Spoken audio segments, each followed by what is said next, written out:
ایران کے اسرائیل پر میزائل حملے، اسرائیل کی سخت جوابی کارروائی کی دھمکی۔ اسرائیل کے لبنان پر فضائی حملے جاری۔ امریکہ کے نائب صدارتی امیدواروں کے درمیان مباحثہ۔ وائس آف امریکہ واشنگٹن سے اہم خبروں کے ساتھ محمد جلیل۔ اسرائیل کے وزیر اعظم نیتن یاہو نے ایران کو متنبع کیا ہے کہ ایران کی جانب سے اسرائیل پر کیے جانے والے میزائل حملوں کی تہران کو بھاری قیمت چکانی پڑے گی۔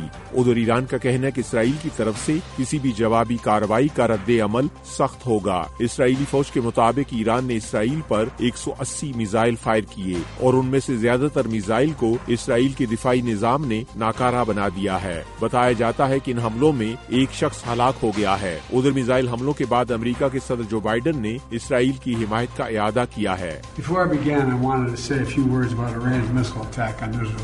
آج میری ہدایت پر امریکہ کی فوج نے اسرائیل کی دفاع میں اس کی مدد کی ہے۔ انہوں نے مزید کہا کہ ایسا لگتا ہے کہ یہ حملہ ناکام اور غیر مؤثر ہو گیا ہے۔ ادھر برطانیہ، فرانس، جرمنی اور جاپان نے ان حملوں کی مذمت کی ہے۔ آسٹریلیا کے وزیر اعظم اینتھونی البنیز نے اسرائیل پر ایرانی حملے کی مذمت کرتے ہوئے کشیدگی کے خاتمے پر زور دیا ہے۔ خالد حمید کے ساتھ تازہ ترین خبریں براہ راست دیکھیے پیر سے جمعہ۔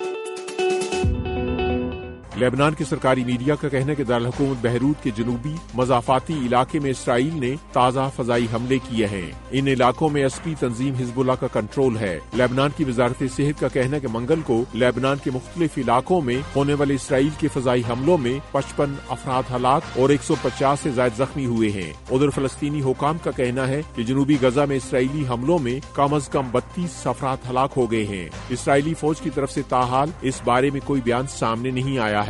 خان یونس کے یورپی اسپتال کے حکام کا کہنا ہے کہ ہلاک و زخمی ہونے والے افراد کو صبح 3 بجے اسپتال لایا گیا تھا، جن میں سے کئی زخمیوں کی حالت تشویشناک بتائی جاتی ہے۔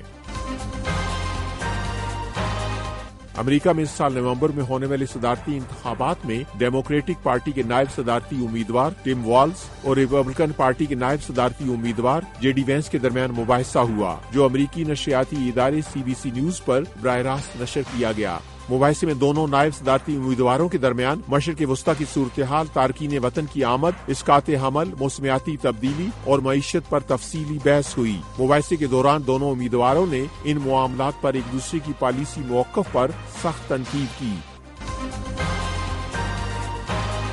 کیف نے روس کی جانب سے مبینہ طور پر یوکرین کے 16 قیدیوں کو فائرنگ کر کے ہلاک کرنے کے واقعے کی تحقیقات کا اعلان کیا ہے۔ یوکرین نے الزام عائد کیا ہے کہ ان فوجیوں نے مشرقی محاذ پر ہتھیار ڈال دیے تھے، جس کے بعد انہیں ہلاک کیا گیا ہے۔ یوکرین کے پراسیکیوٹر جنرل نے کہا ہے کہ یہ جنگ کے دوران یوکرین کے قیدیوں کی ہلاکت کا رپورٹ ہونے والا سب سے بڑا واقعہ ہے۔ افریقی ملک روانڈا میں پہلی بار مہلک ماربرگ وائرس کا مرض پھیلنے سے اب تک 29 افراد متاثر ہوئے ہیں اور 11 افراد ہلاک ہو چکے ہیں۔ ماربرگ وائرس سے پھیلنے والی بیماری انتہائی متعدی بیماری ایبولا سے ملتی جلتی ہے، جس کی علامات میں بخار، پٹھوں میں درد، قے اور بعض صورتوں میں خون کی شدید کمی ہوتی ہے۔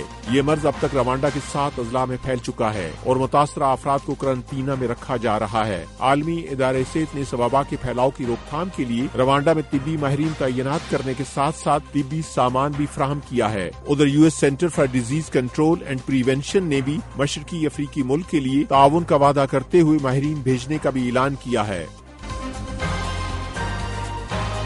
وائس آف امریکہ واشنگٹن کی اردو سروس سے خبروں کا یہ بلیٹن اب ختم ہوتا ہے۔ میں ہوں محمد جلیل اور ایڈیٹر تھی سارہ حسن۔